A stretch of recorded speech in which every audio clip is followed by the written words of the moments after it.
Steve Witkoff here. We have some additional questions. You're 1 week in now, sir. You're 1 week in at this point. How long, as of now, do you expect? Well, I think we've accomplished more in 1 week than anyone thought possible. We've wiped out their Navy, 44 ships. We've wiped out their Air Force, every plane. We've wiped out most of their missiles. You see, the missiles aren't coming much anymore. We've also hit their manufacturing areas where they make the missiles very hard. Their drone capacity is way down. And we've hurt them where it hurts. Including about every form of leadership you can have, we've wiped out. You still expect up to 6 weeks total? I don't know. I don't know. I never reject that, whatever it takes. But the military is almost non-existent. We could hit the military itself very hard, but maybe we will, maybe we won't. We haven't made that determination. How do you think about gas prices? Gas prices right now? Are you worried about gas prices right now? No, I'm not. This is a short excursion into something that should have been done for 47 years. 47 years it's taken to do this, and no president had the guts to do it. You're worried you're going to end up coming back to Dover for more of these such dignified transfers? I'm sure I hate to do it, but it's a part of war, isn't it? Who are you with? The Washington Post. When you say it's a part of war? Deaths are part of war, Yeah, it's part of war. It's a sad part of war. It's the bad part of war. Mr. President, did the United States bomb a girls' elementary school in southern Iran on the first day of the war and kill 170? No, and based on what I've seen, that was done by Iran. Is that true, Mr. Nixon? It was Iran who did that? We're certainly investigating. Still But investigating? the only side that targets civilians is Iran. We think it was done by Iran. Can you give us an Because idea? they're very inaccurate, as you know, with their munitions. They have no accuracy whatsoever. It was done by Iran. Can you give us an idea of what unconditional surrender looks like to you? I mean, what do you want from Iran? I said unconditional, not conditional. I said unconditional. It's where they cry uncle, or when they can't fight any longer and there's nobody around to cry uncle. That too, because we've wiped out their leadership numerous times already. So it's if they surrender, or if there is nobody around to surrender, but they're rendered useless in terms of military. Mr. President, can I ask you, I asked you a question yesterday. You said it wasn't the right time in that event, but he is supporting Iran somehow in this. No, I haven't had that. I haven't had no indication of that whatsoever. If they are, they're not doing a very good job, because Iran is not doing too well. What about the Strait of Hormuz? There's no traffic really going through it right Well, it's, now. the ship's choices, but we haven't cleaned out. We've wiped out their Navy. Their Navy is now at the bottom of the sea. So that's the choice. This is an excursion. We figured oil prices would go up, which they will. They'll also come down. They'll come down very fast, and we will have gotten rid of a major cancer on the face of the earth. We will have taken out a cancer. Don't forget October 7th. Don't forget all of the things that have happened over the years, all caused by these people. So what we're doing is a great thing, not only for our country, and not only for Israel, not only for the Middle East, but for the world. Secretary Bessent announced some moves to temporarily allow certain Russian oil sales to India. Are you considering any other moves, including the SPR? Well, if there were some, I would do it just to take a little of the pressure off. But I think that the oil pressure, but there's a lot of oil. We've got a lot of oil. Our country has a tremendous amount, and there's a lot of oil out there. That'll get healed very quickly. Would you consider using the SPR or tapping into the SPR at some point? Strategic reserve? Yeah. Well, I'm the one that built them up. Biden used them so that he could get some extra votes in the election. It turned out it wasn't even him that ran, it was Kamala. And she obviously didn't get any extra votes because we won in an absolute landslide. He shouldn't have used it for that. He used it to I filled it up, and he brought it down to the lowest level it's ever been. We will start at the appropriate time, which is basically a gut instinct. We will start filling up these strategic reserves. What are the circumstances where you send in ground troops? How are you thinking about that? I don't even want to talk about it now. I mean, it's, I don't don't think it's an appropriate question. You know, I'm not going to answer it. Could there be? Possibly, for very good reason. Have to be very good reason. And I would say if we ever did that, they would be so decimated that they wouldn't be able to fight at the ground level. Are you thinking about the oil facility there? There's an oil facility kind of on the coast of Iran that could be secured by ground troops. There's been some speculation that could be it. I don't know what the speculation is, but I certainly wouldn't be able to tell you that. I'd be in trouble with myself if I told you that. Mr. President, do you need ground troops to secure the enriched uranium at the nuclear sites? To find out about that, we haven't talked about it, but it was a total obliteration. They haven't been able to get to it, and at some point maybe we will. You know, that'd be a great thing. But right now we're just decimating them. But we haven't gone after it. But something we could do later on. We wouldn't do it now. Maybe we'd do it later.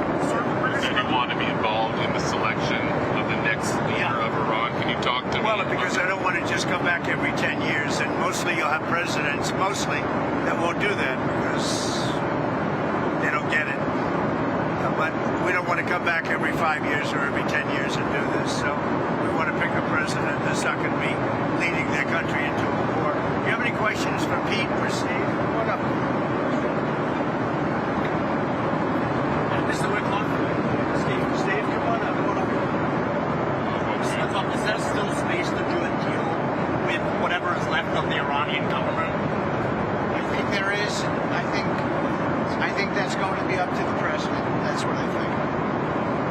But they didn't seem to be very amenable in those first set of negotiations. You heard what I said. I said we have the inalienable right to enrich. They bragged about having 60% enriched fuel enough for 11 bombs. They told me and Jared, we're not going to give you diplomatically what you couldn't take militarily. So, you know, I think they're going to need a change of attitude. What sort of thing do you want to see in a deal? I mean, do you think we have maximum negotiating leverage at this point? I think the president has proved that we have.